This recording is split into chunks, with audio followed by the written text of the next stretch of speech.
Nous avons, dans une interview, parlé du régime ivoirien. Certains Burkinabés sont montés sur leurs chevaux et critiqués. Je le dis, j'insiste et je persiste. Nous n'avons rien contre le peuple ivoirien, mais nous avons quelque chose avec ceux qui dirigent la Côte d'Ivoire.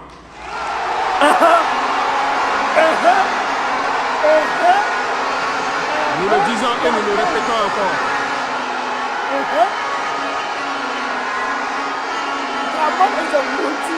Laissez-moi vous dire quelque chose. Permettez-moi de vous dire quelque chose. Il y a bel et bien à Abidjan un centre des opérations pour déstabiliser notre pays. Personne ne peut le nier et nous vous ferons les preuves dans les jours suivants. Nous vous montrerons des preuves physiques.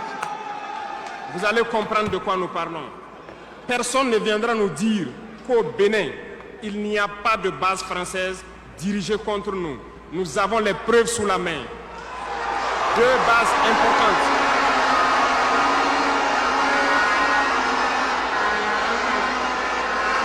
Nul ne peut le contester. Et je les mets au défi. Et nous n'avons rien contre le peuple béninois. Là, nous avons un problème avec la politique des dirigeants béninois. Et nous le disons haut et fort encore. Dans cette diplomatie, nous avons décidé de dire la vérité. Il y a bel et bien 2 bases. Une vers Kandi et l'autre en allant vers Porga ou je ne sais pas quelle localité. Des pistes ont été réaménagées à plus de 3000 mètres de long. Des avions atterrissent. Les gens équipent et forment les terroristes là-bas. Nous avons des enregistrements audio d'agents français au Bénin là-bas qui se jouent le centre des opérations des terroristes. Ils montent les opérations avec eux. Ils les aident à se soigner. Ils font tout ce qu'il y a là-bas. Nous avons tous les détails sur eux. Et vous ne voulez pas qu'on le dise à notre peuple? On va le dire. Si vous ne le voulez pas,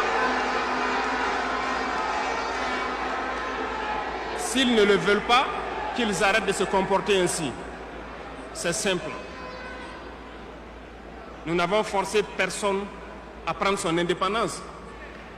Si vous décidez de rester dans votre situation, mais ne prenez pas vos pays pour en faire des bases arrière parce que ce sont vos populations qui vont en souffrir après. Et ce n'est pas une bonne politique. Nous le disons par expérience et je le répète toujours. Le Burkina a été une base arrière pour déstabiliser certains pays. Et ce n'est pas bien. Le Burkina a été une base arrière à un moment donné pour les terroristes ici. Voilà le prix que nous payons. Donc, pour prévenir les peuples de ces pays dont je parle, doivent parler à leurs dirigeants et qu'ils arrêtent cette politique parce que ça ne les arrange pas du tout.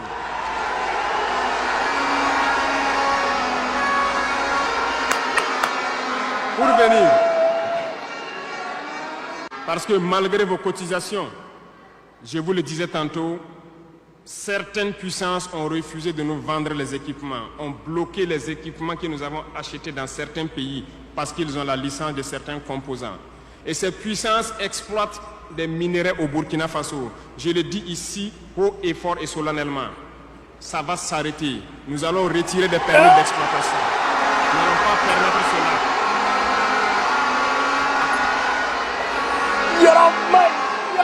Vous ne pouvez pas exploiter nos ressources et refuser de nous vendre des équipements, faire bloquer nos équipements. Nous n'allons pas accepter qu'ils s'attendent. Nous allons récupérer nos permis d'exploitation et nous allons l'exploiter nous-mêmes.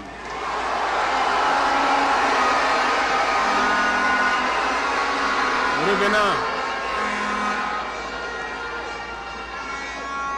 Pour conclure sur le volet donc de la défense, nous n'allons pas trop nous étaler là-dessus, mais sachez que tout ce qui est déjà arrivé, les hommes sont en formation là-dessus, d'autres équipements viendront et cette guerre, nous allons la mener. Beaucoup de stratégies ont été déjà écrites et nous les adaptons au fur et à mesure du comportement de l'ennemi. Et nous allons vaincre très prochainement ce terrorisme ici au Burkina et même dans l'AES. À Tombouctou, lorsque nous avons rencontré, j'étais chargé de la sécurité donc de la plateforme aéroportière. Dans les patrouilles, nous avons rencontré des individus qui rôdaient autour. Un de ces individus était manchot. Je lui ai fait comprendre que c'était dangereux de rôder autour de la base parce qu'ils peuvent se faire tuer. Il m'a dit qu'il voulait se faire tuer, il voulait mourir. Et j'ai cherché à comprendre leur histoire. Certains étaient fous, d'autres étaient normaux, mais ils cherchaient à mourir à cause du terrorisme. Ils nous ont expliqué que lorsque les terroristes sont rentrés à Tombouctou, le manchot qui m'expliquait ça, un soir, les terroristes se sont pointés à son domicile. Ont voulu violer sa femme devant lui. Il s'est opposé. Ils sont repartis. Le lendemain, on est venu le pêcher à la maison, l'amener à la place publique. On l'a accusé de vol. On a tranché sa main, on l'a battu. Il est reparti à la maison. Son fils, qui avait 16 ans, qui s'occupait de sa main, ils sont revenus. Ils ont violé la femme.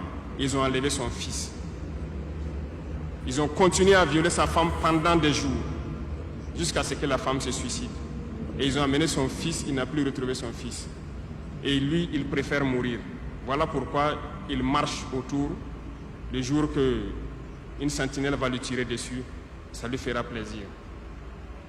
D'autres ont connu le même sort. Ils ont été enlevés de chez eux parce qu'ils refusaient que les terroristes touchent à leurs femmes ou à leurs filles. Et le lendemain, on vient les soustraire, on les amène à la place publique, on les battait à sang. Et après, ils allaient faire leur sale besoin. Beaucoup de familles ont été détruites ainsi. Ce sont des criminels, des violeurs, des bandits, des trafiquants de drogue qui sont armés et qui sèment désolation dans nos contrées. Ils ne le font au nom d'aucune religion.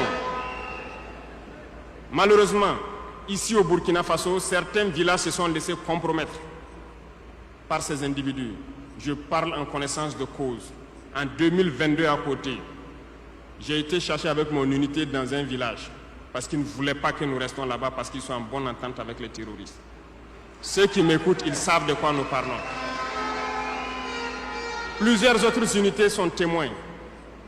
Certains villages ont refusé catégoriquement que des FDS foulent leur sol parce qu'ils sont en bonne intelligence avec les terroristes. Nous leur avons fait comprendre qu'il n'y a pas d'alliance possible avec ces criminels parce que c'est eux qui décident du jour où le pacte se rompt. Plus tard, je pense que beaucoup de villages ont compris cela. Lorsque le pacte s'est rompu, ils sont revenus sur les réseaux sociaux pour appeler au secours. Nous y avons été. Mais c'est pour dire, peu importe ce qu'ils viendront vous dire.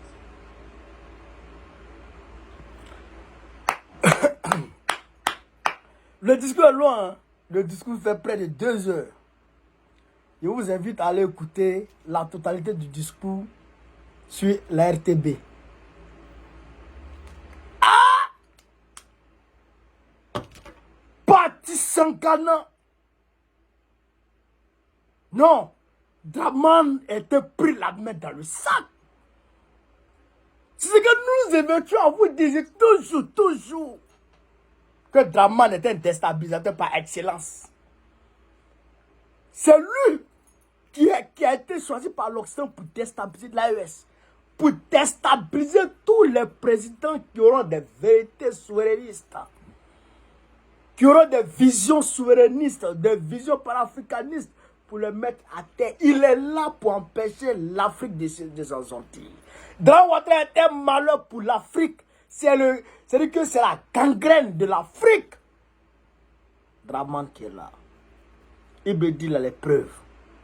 Un centre d'opération. Un centre d'opération pour déstabiliser le Burkina Faso. À Abidjan, un centre d'opération pour déstabiliser le Burkina Faso. Draman, mais si tu n'as pas peur, tu n'as pas honte, Tu n'as pas pitié. Il faut craindre quand même les ancêtres. Tes ancêtres là, il faut les craindre. Toi, tu viens de Saint-Dou. Tu es né à Saint-Dou. Tu as fait 4 pattes à Saint-Dou. Tu as marché à Saint-Dou. Tu as commencé à parler à Saint-Dou. Tu es parti à l'école à Saint-Dou. Et le Burkina Faso t'a tout donné. Grâce au Burkina Faso, tu es parti étudier en Pennsylvanie. Grâce au Burkina Faso, tu as été vice-gouverneur de la BCAO. Grâce au Burkina Faso, tu as été ce que tu es aujourd'hui. C'est pas le Burkina Faso qui a fait rébellion pour toi. C'est pas Blaise Compaoré qui a formé rébellion pour que toi sois président. C'est pas les Burkinabés qui sont morts en 2010 pour toi. C'est pas les Burkinabés qui ont pris les armes avec des nordistes corrompus, des nordistes manipulés, je dirais, des nordistes manipulés, et des Burkinabés même manipulés, qui ont pris les armes pour que toi tu sois ce que tu es aujourd'hui.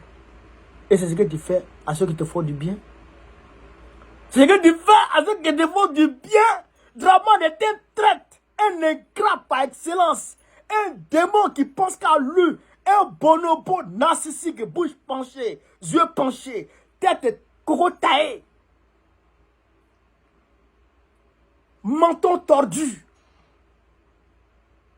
yeux apostrophe, André pour grenouille.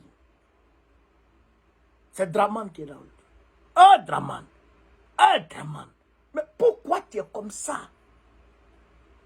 Pourquoi tu es comme ça? Qui t'a fait comme ça? Comment tu es devenu comme ça? Qui t'a créé? Il faut venir répondre en commentaire aujourd'hui parce qu'on est fatigué. Viens répondre en commentaire. Qui t'a rendu comme ça? Quand tu le vois, tu vas penser que non, la personne qui est chère dans ce monde-là, c'est ça qu'elle est. Il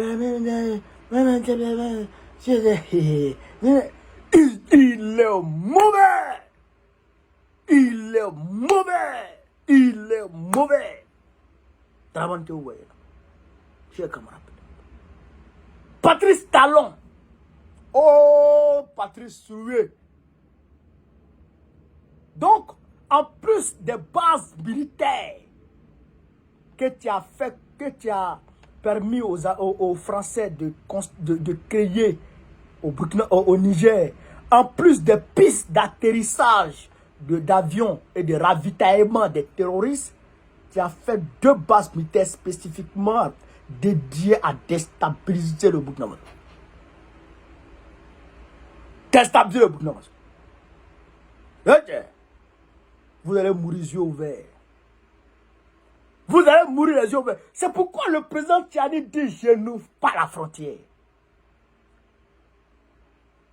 Il envoie les gens, il joue les chiens morts, il joue les miskines, il envoie les gens pour aller demander pardon au président Tiani. Mais ce qu'il recherche, c'est que le président Tiani soit pris par émotion et qu'il ouvre la frontière. À ce moment, il fait rentrer les barbouzes, il déstabiliser le Niger. Mais on demande au Burkina Faso même de fermer la frontière sur toi. Allons. On demande au Burkina Faso de fermer sa frontière sur toi. Bande de déstabilisateurs. Bande de criminels. Mais, en Côte d'Ivoire, là, l'Afrique encore, les Américains, là, eh bien, ils ont eu le hockey de Grand Ouattara pour créer une base américaine dans le nord de la Côte d'Ivoire, vers Guinée, vers le Mali, vers Guinée, frontière Mali-Burkina, frontière Mali-Guinée. Les Américains. Frère, l'heure est grave. Quand je vous dis l'heure est grave, c'est que l'heure est grave. Yoroman. Si c'est pas hyper, comment on va savoir tout ça là? Monsieur le Président, Capitaine Ibrahim Traoré, il faut dire tout ce que vous savez. Il faut mettre les preuves. On va voir. Il faut mettre les preuves. On va voir. On courir ça sur les réseaux sociaux. Pour que les citoyens puissent voir ça. Voilà. Pour que les citoyens puissent. Tout le monde est sur les réseaux sociaux aujourd'hui. Gabriel Attal. L'extrême droite, c'est grâce à Gabriel Attal. Grâce. Je dis Gabriel Attal, c'est là.